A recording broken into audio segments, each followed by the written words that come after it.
H1B 비자 수요 대비 쿼타 수가 적기 때문에 추첨에 안타깝게도 탈락하시는 분들이 많이 계십니다. 그래서 여러분들이 이제 탈락하신 분들이 탈락이 됐다면은 어떤 대안이 있는지 그 부분에 대해서 살펴보도록 하겠습니다.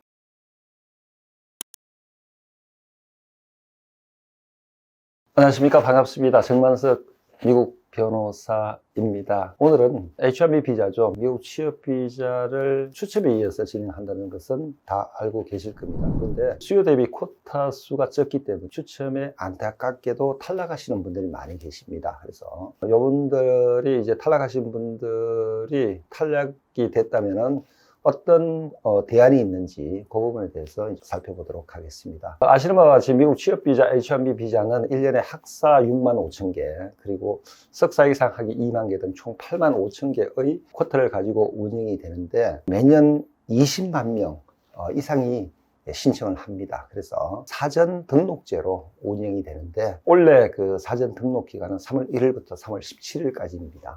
무작위 추첨을 실시한 이후에 3월 31일에 이제 당첨 여부를 신청자들에게 통지를 합니다. 그리고 추첨에서 당첨된 신청자들에 한해서만 4월 1일부터 6월 30일까지 90일 기간이죠. 그 기간 동안에 H1B 청원서를 이민국에 제출을 할 수가 있습니다. 자, 앞서 말씀드린 바와 같이 문제는 이제 추첨에서 안타깝게도 이제 탈락하신 분들입니다. 이 사람들의 미국 체류 그리고 취업을 위한 대안은 어떤 것들이 있는지에 대해서 제가 오늘 설명을 드리도록 하겠습니다. 첫 번째는 본인의 전공이 STEM, 예를 들어서 사이언스라든가 테크놀로지, 엔지니어링, 매스매틱스 관련이라면 OPT를 최대한 3년을 쓸 수 있기 때문에 고용주 그리고 졸업한 학교 측의 도움을 받아서 OPT를 연장을 하셔서 다음 해에 다시 H1B 신청을 해보는 방법이 있습니다. 만약에 문과다, STEM은 대부분 이과죠. 이제 STEM OPT에 해당이 되지 않을 경우에 제일 먼저 고려할 수 있는 옵션이 O1 비자입니다.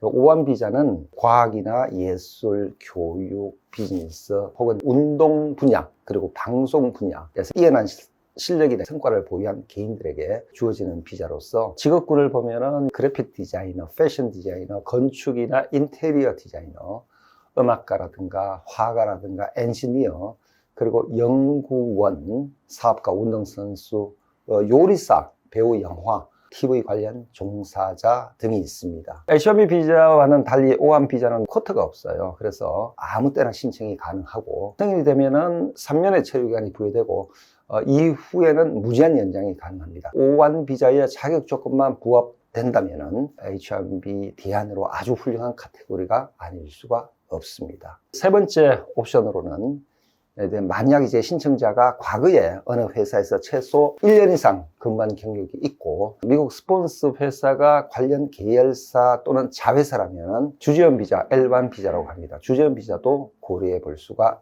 있습니다. L1 비자에는 임원이나 관리급 직원에 적용되는 L1A 비자와 그 일반 사원급이지만은 회사에 꼭 필요한 사람, 필수 종업원을 위한 L1B 비자가 있습니다. L1A 비자는 연장을 통해서 미국에 최대 7년까지 체류가 가능합니다. 반면에 이제 L1B 비자는 5년간 미국에 최대 체류가 가능하다는 점 아시면 될 것 같습니다.